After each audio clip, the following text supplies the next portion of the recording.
Have you ever wondered what the media and big tech is hiding from you? Like massive stories that actually affect you in your life that they don't want you to see because they make the left and the Biden administration look bad. Well, now there's a podcast dedicated to exposing all of that each and every day. So download the fastest growing podcast in the conservative movement, the Ben Ferguson Show podcast right now. That's right. You can listen to Ben Ferguson Show podcast on iHeartRadio app, Apple Podcasts, or wherever you get your podcasts. Download it right now.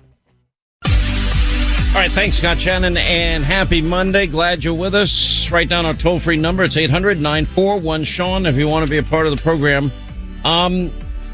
We do have the House, and we're going to go over all the numbers with you in spite of, I know, Democrats and their wish list, and they've been hoping and praying and spinning like a top in the hopes that they can convince people that they really have a shot there. They don't. And we're going to go through all of these numbers because they matter, and getting there is going to be what's important. And I think it's just important to understand most people don't have the time to go over, all the races that are going to matter and ultimately decide the balance of power in the House of Representatives. Look, what they've been looking at, Republicans now are at 212, and there is Arizona 6. And that doesn't seem like it's going to be a problem for Republicans. In California 3, California 27, 41, 45. Those look to be like there's going to be leads. Oregon 5 just got called for the Republican Lori Chavez Dermer.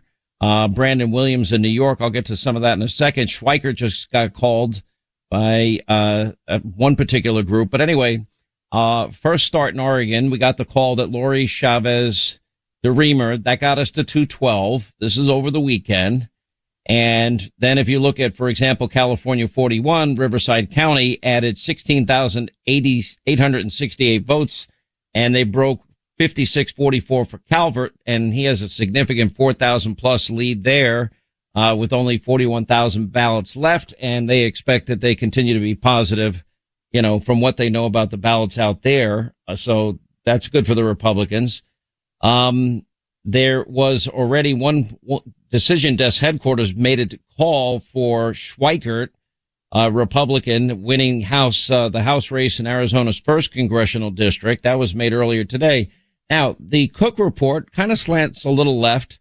And they actually put Dave Wasserman, who knows these numbers backwards and forwards. If you follow him on Twitter, Sweet Baby James does for me. Anyway, Arizona 1, Arizona 6, California 41.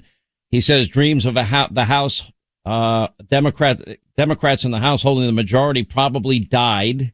And then he tweeted out even further the new math for Republicans, and either called or most likely Republicans, brings them to anywhere from 220 to 224. Arizona 1, Arizona 6, California 3, 27, 41, 45. Looks like Lauren Boebert will hang on in her race. New York 22 and Oregon 5, which we had mentioned earlier. And there's a couple of toss-ups to add there as well that might actually pad their lead a little bit.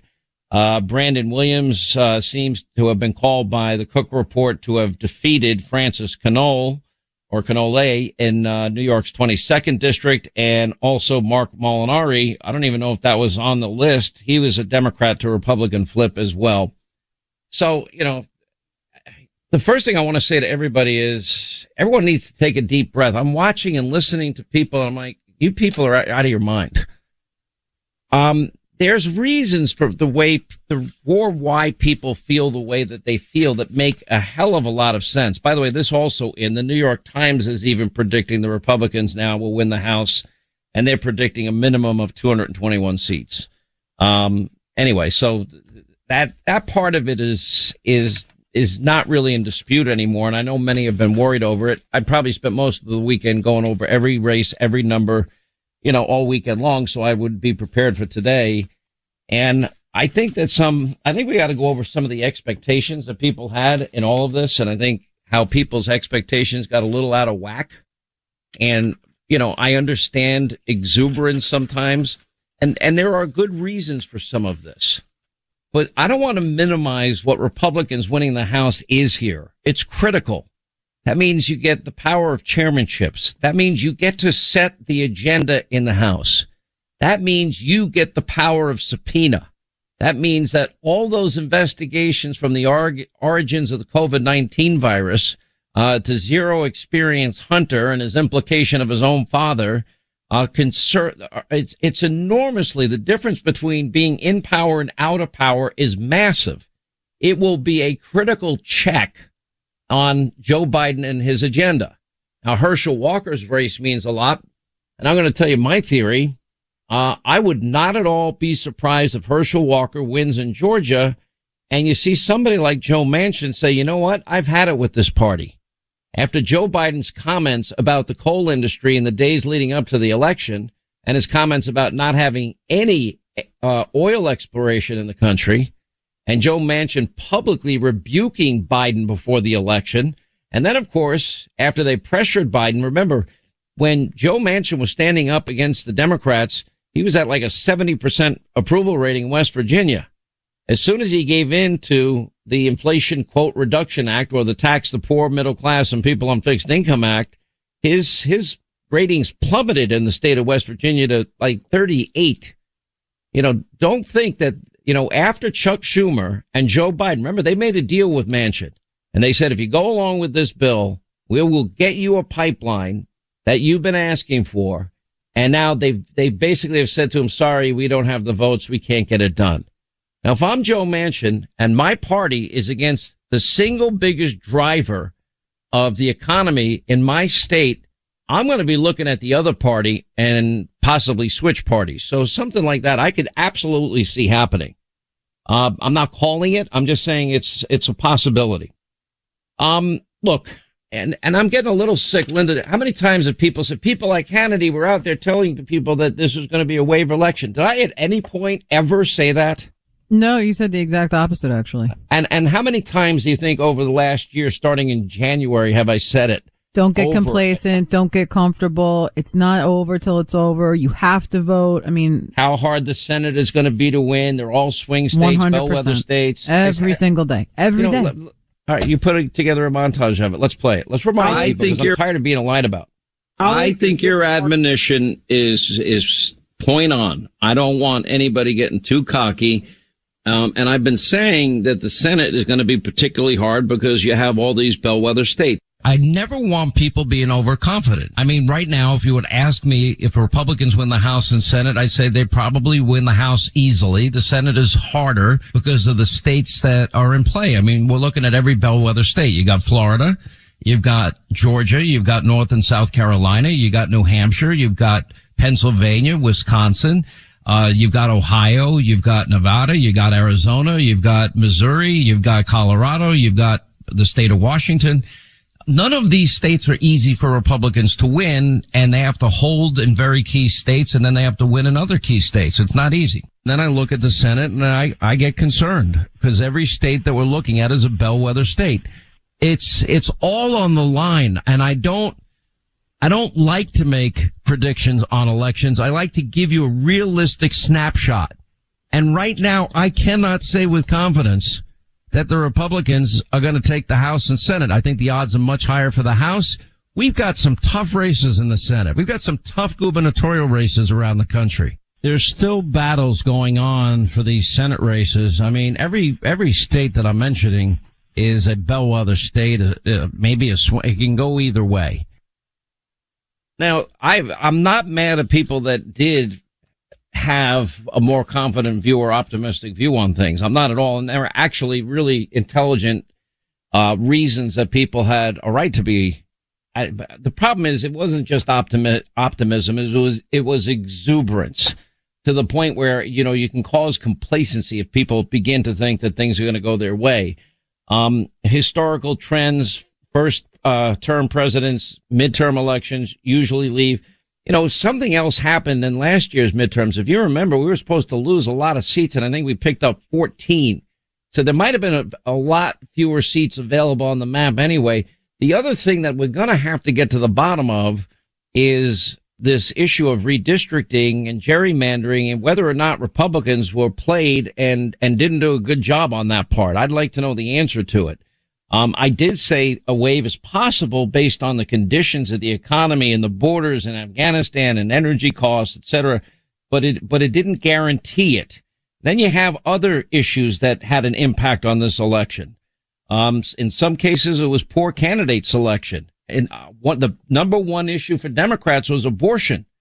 Two perfect examples. Well, I'll tell you 3 states that were impacted by the abortion issue. Every ad that Kathy Hochul ran in New York State said that he was going to end abortion. It wasn't true, but every ad said it. And because he was personally pro-life, I don't think he did a good job in the campaign. He came as far as he can come. But I think an ad that would have said, I am not going to change the abortion laws, probably would have helped Lee Zeldin even further. Could he have won? There's no way I could tell.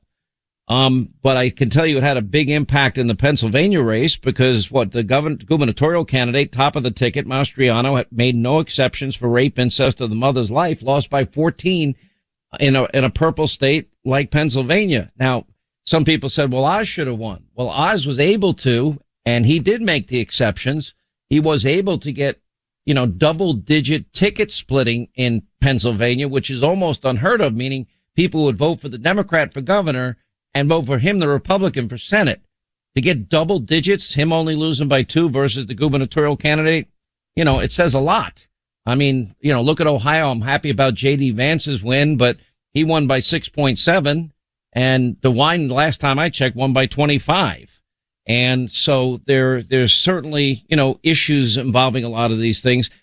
Tudor Dixon was a phenomenal candidate. And I didn't realize till very late that she made no exceptions. That's not good.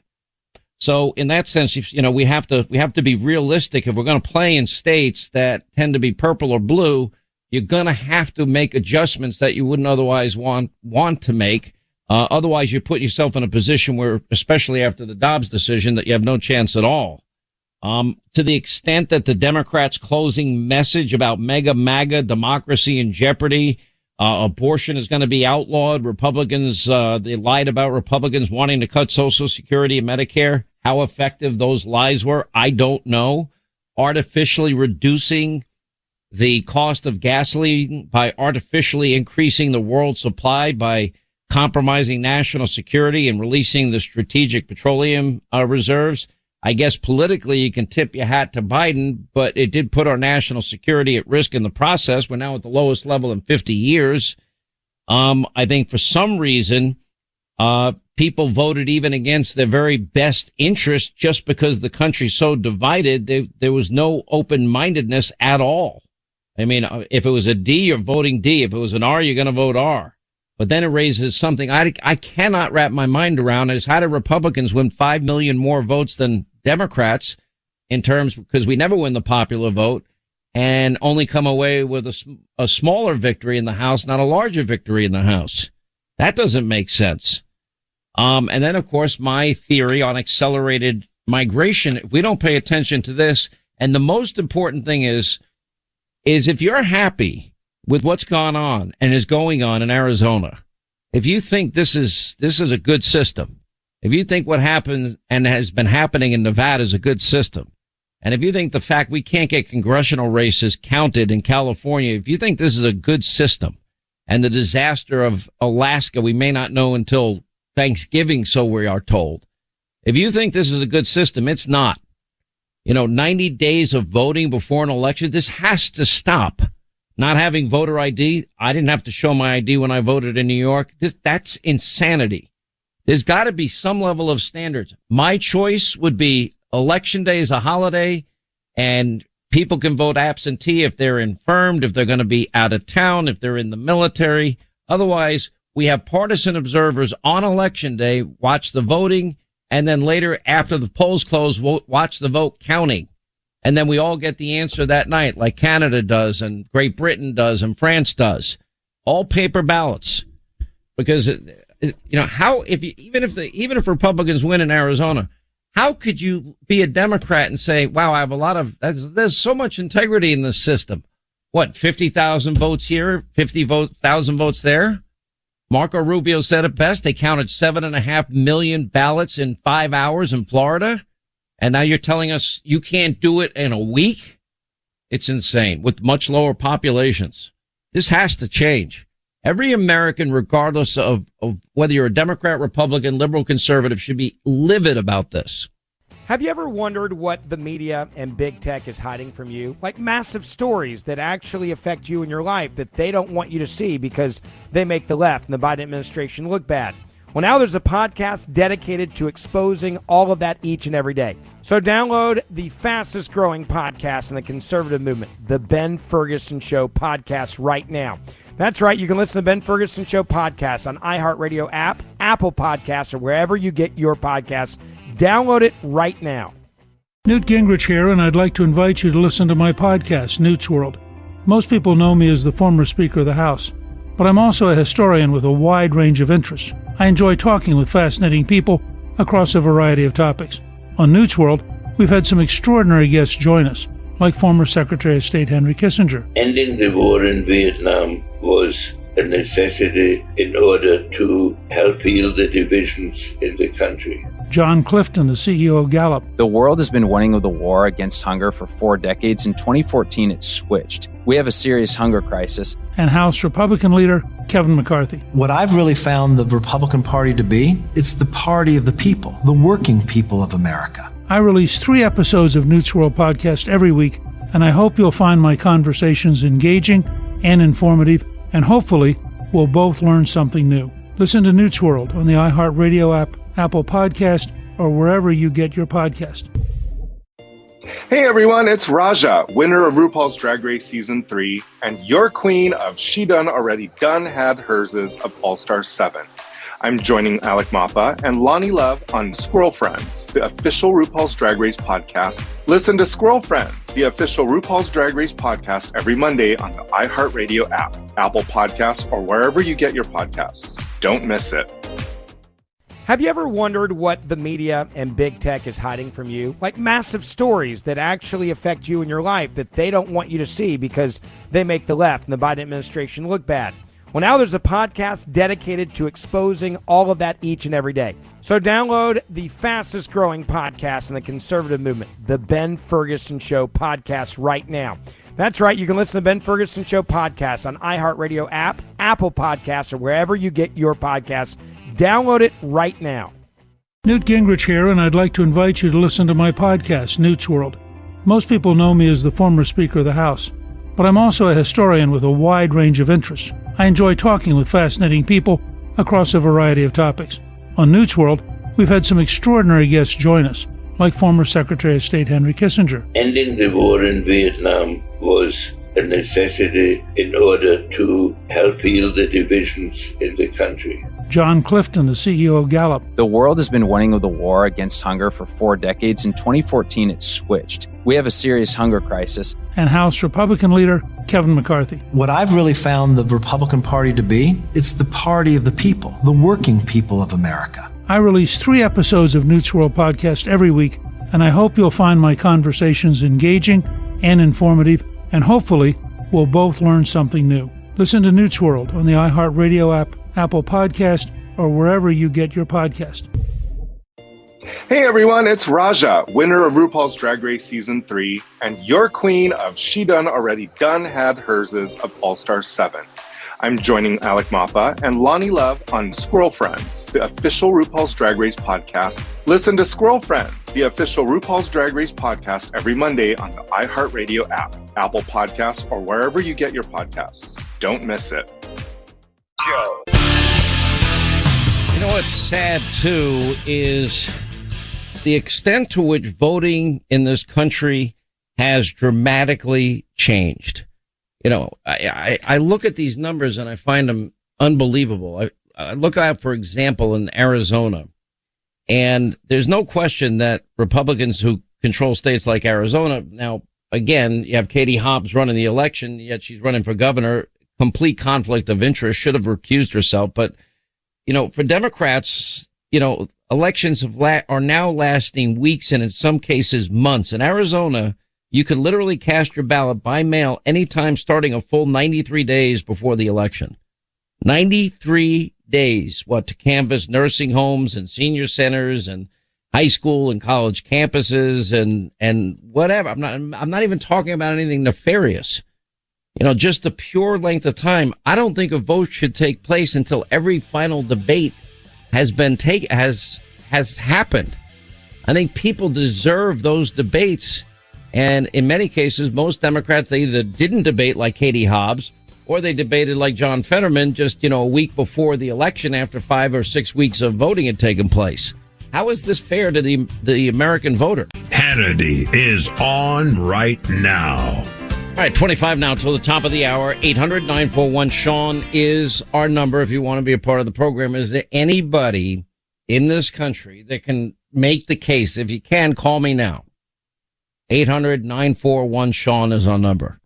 That what is happening in Arizona, Nevada, in California, especially in Alaska, is the best we can do for the country. Now we're going to go over all of the House races, tell you where we are. But it's going to be the Republicans in charge of the House by every objective measure that I see and every vote count that I've gone over, which has been exhausting. But sick and tired of having all this. Tell me how this is good for this country.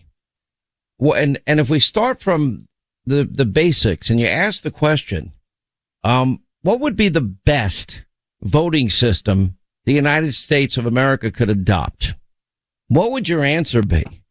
I know that on election day, I was kind of making a joke over the fact, even though there was nothing funny about it. Carrie Lake heads to the polls out in Arizona and she's going to put in her vote in some tabulator, and the tabulator's not tabulating or accepting the tabulations. And that was a pretty widespread issue at the time, and everybody acknowledged that in fact happened. And then people are given an option. Okay, well, you can go to another precinct, or you can put it in draw number 3. What's draw number 3? Well, we'll put it right here, and it'll be counted as a regular ballot, but counted separately. How do you get to election day, and that's the best we're capable of? We deserve better than this. We deserve much better than this. And it happens if every other state, 46 states, can do it the right way and give us an answer on the day of or the next morning or the next day, then, why can't they? There's some things that I can't explain. I can't explain how the Republicans won the popular vote, which they never win by over 5 million votes. And so many of these House races ended up being that tight, and many tipped to the Democrats without explanation. I can't explain how New Hampshire would vote for a common sense conservative, Chris Sununu. Granted, he may not be as conservative as me, but he's a smart guy. He's a common sense conservative who's done a great job for the people of New Hampshire. And then you have a radical new Green Deal socialist Democrat. He wins by double digits, and the radical socialist wins by double digits. I can't explain that. I can't explain why in purple or blue states any Republican would think that they had a shot after the Dobbs decision of running on no abortions at all whatsoever without exceptions. I'm not talking about the issue of abortion. I'm talking about the political viability of the position, knowing the state that you're running in and knowing that, for example, if you run in New York or California, I promise you, if you run as somebody that takes that position, you are going to lose and lose badly. And that's what happened in the governor's race in the state of Pennsylvania. And then that ended up impacting every other down ballot candidate, including Oz, who was able to get double digit ticket switching because he did make the exceptions, versus his Republican counterpart. He only lost by a little over 2 points. The Republican governor lost by 14. One thing I got to give Lee Zeldin credit for, by keeping it so close in New York, I think he was able to draft some Republicans that were running for Congress into victory. There's one case of the DCC chair, Sean Patrick Maloney in Rockland County, losing to Mike Lawler was a big deal. I now have a Republican congressman. His name is Congressman Santos. I don't really know much about him, but I'm glad he won. I did vote for him. Anyway, it's pretty interesting, the whole thing. But if you look at the math, and this is from the bipartisan Cook report, the new math shows the GOP now pretty much mathematically, the Democrats have no shot at the House, which I know they've been hoping for and getting the media to weigh in on. They've now projected Mark Molinaro will win the election for his seat, and that's New York's 19th district. Also calling or saying it will be called, the Republicans have significant leads in Arizona 1, 6, California 3, 27, 41, 45. Lauren Boebert now is the probable winner in Colorado, but again, there's still a couple of thousand votes left to count there. But she's up by, I think, about 1,200 votes. Last time I looked, New York 22, Oregon 5 has already been called Republican. So, you know, that's the latest on all these things. But there's some things I can't explain, some things I can't explain. I do think that the biggest game changer, one thing we've got to look at is whether or not Republicans did a poor job at redistricting. This is the first election since they've had redistricting, which happens every 10 years based on demographic shifts and changes. I don't know the answer to it. You know, when Newt Gingrich, somebody as smart as him, says, I have to rethink every model I've ever known my entire political career, that's telling you something. You know, one simple answer is voting rules have changed in the country as per COVID, and they've not gone back in most locations. There's got to be, I cannot believe so many people think it's just perfectly fine to have 90 days of voting or 60 days of voting or 30 days of voting, or to have voting before candidates ever debate, or those that avoid debating altogether. I'm not going to really get involved now in this issue of who's in power until we get the final result counts, et cetera, but that's out there. Look, I mentioned before, voting is simply changed. You can't have weeks and weeks of voting. You can't let these candidates hide in the basement. The complicit media will never ask questions. You can't have elections without voter ID. It's sad, but it's true that if you follow the Joe Biden basement bunker strategy, it tends to work because people don't learn a thing about you. And whatever, you know, you hire a couple of people that are good on social media and you just do the bare minimum in terms of public appearances. That tends to lend itself to the idea that less is more, and there's no reason to even bother getting involved in campaigning. You know, how does Katie Hobbs not campaign in Arizona, not debate in Arizona? You know, John Fetterman, he hid the entire time, and the media was fine with it. Never asked him the tough questions. Then when he came out, I never said I want a moratorium on fracking. Not only did you say it, we have it all on tape. I never wanted the release of prisoners. We've got it on tape. You know, that's not true, that story about the African-American jogger.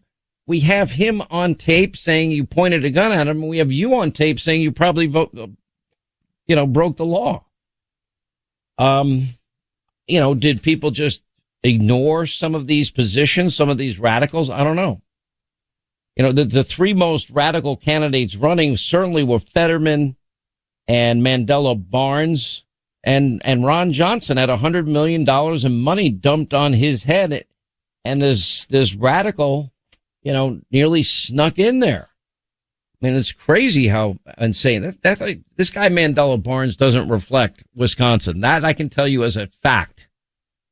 And, you know, maybe the economic pain issues, maybe it just hasn't been bad enough yet for people. But, you know, now I get to my other theory that I've been explaining to people, but I think people are now finally beginning to understand it. And let's see. I just got this Carrie Lake is closing the gap. I don't know if it's going to be enough. Apparently, they believe every vote left, and I talked to her team today, 170,000 votes outstanding. They believe the vast majority of them a day of dropped off votes.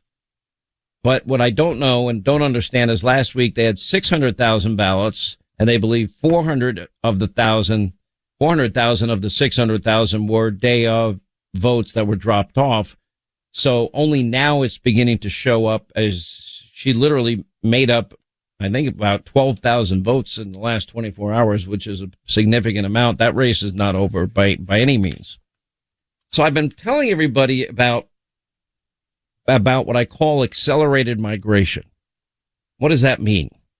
Okay, so people, when they retire, they often will leave states like New York, New Jersey, Pennsylvania, Wisconsin, Illinois, Michigan, Indiana, and many of them are moving to the Carolinas because it's cheaper, it's better weather, it's, better living conditions. They want to get out of the big city. They don't want to pay high taxes. The reason I call it accelerated is COVID accelerated this migration. What does that mean? That means parents were fed up with their kids not having, in-class education, but they can go down to Florida and get it. And many decided, you know what? I'm going to be moving in a few years anyway. Let me get out of here now.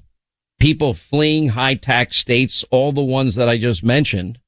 If you look at the east coast of Florida, it's pretty dominated by people from New York, New Jersey, and Pennsylvania.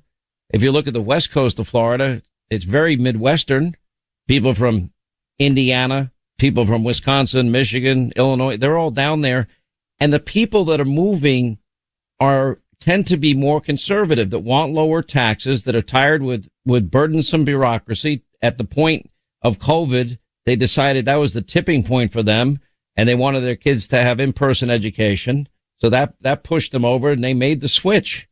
And now we have a state, for example, people are moving to Texas in massive numbers. They're moving to the Carolinas in big numbers, Tennessee in big numbers, and the state that is attracting the most people is the state of Florida.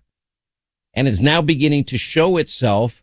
And the evidence that most of the people that decided to move are conservative is look at the margin of victory by both Ron DeSantis and Marco Rubio. And by the way, they deserve a huge margin because they both have done a phenomenal job. So, however, did you ever think, look at Ron DeSantis' race in 2018. He won by 33,000 votes. Now he won by 20% of the vote. And same with Marco Rubio, nearly won by 20% of the vote. They both have done phenomenal jobs. They would have, if everything stayed the same from 2018, I would say absolutely they would have won by double digits. But 20%? When did we ever see that? So what it means is these states now are going to get red and redder. North Carolina, Ted Budd, he ran a great campaign. He won by a healthy margin. Is it in part because of this accelerated migration? Tim Scott, we were able to call the race immediately. Is it because so many people that tend to be more conservative, they're leaving these blue states in droves? Now, here's the long-term problem. This now becomes a math problem. And that is, while more and more people head to countries, it's kind of like a different country, head to states that have more freedom, more liberty, lower taxes, warmer weather, and a better lifestyle, then they're leaving behind states that are blue that now become even bluer, or purple that now become blue, and all the states that I mentioned. Now, prior to this election, if you wanted a Republican to run for president and win, I've said this often, you'd have to run the table. You'd have to win Florida and Ohio. That's not an issue anymore. Now it's become a whole different math equation. But now you're going to have to fight in Georgia because Georgia's gotten bluer. I know people are moving to the Carolinas and Florida. They're not really moving to Georgia in the same numbers that they're moving to these other states. They're moving to Tennessee before they're moving to Georgia. But that's an issue for another day. But think about it. So they're more conservative. So now if it was hard for a Republican to ever win in New York, I would argue 10 years ago, Lee Zeldin, exactly similar conditions, probably could have won. I would argue that Pennsylvania is going to get harder and harder. It's purple now. But if there's accelerated migration out of Pennsylvania, especially if they put the moratorium on fracking in the state, and that's going to dry up jobs left and right, people are going to abandon Pennsylvania in droves. And then it will become impossible for a Republican presidential candidate to win, or nearly impossible. The same thing with Wisconsin. I mean, you already see the impact in a place like Wisconsin. Baby boomers now are getting to retirement age. They want lower taxes, and they want a better lifestyle, and they want less government, and they don't want draconian shutdowns like they experienced during COVID. COVID impacted everybody, traumatized half the country. Same with Michigan and all these other states. If I'm right, all of those states become harder. How is it Texas, Greg Abbott, he won by double digits. Look at you take a U-Haul from California, any place in California to Texas, $3,500. You take it from Texas to California, they'll pretty much pay you to do it for them. You're doing them a favor. You can get it for $400 and maybe negotiate even lower because they want the trucks back in California because for the first time in 175 years, they have a net loss of population, not a net gain. That's how badly that state's been ruined. So watch this closely. Accelerated baby boomer migration. It's going to be a big issue. Right. By the way, when we come back, Herschel Walker, we'll go over all of the numbers of all these congressional races with the head of the DCCC. I'm sorry, the Republican National Committee, the NRCC. Thank you. Anyway, look, if you want to save money in these tough economic times, I have a perfect way to do it. It's all by Pure Talk.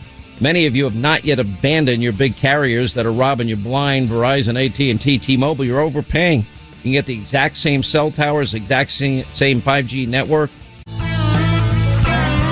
We're going to go over in great specificity and detail how Republicans won the House, and Herschel Walker is coming up next, and we'll get to your calls, 800-941-SEAN, our number.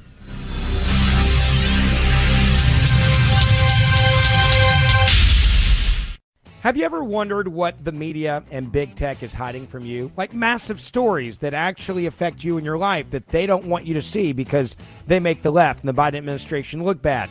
Well, now there's a podcast dedicated to exposing all of that each and every day. So download the fastest growing podcast in the conservative movement, the Ben Ferguson Show podcast right now.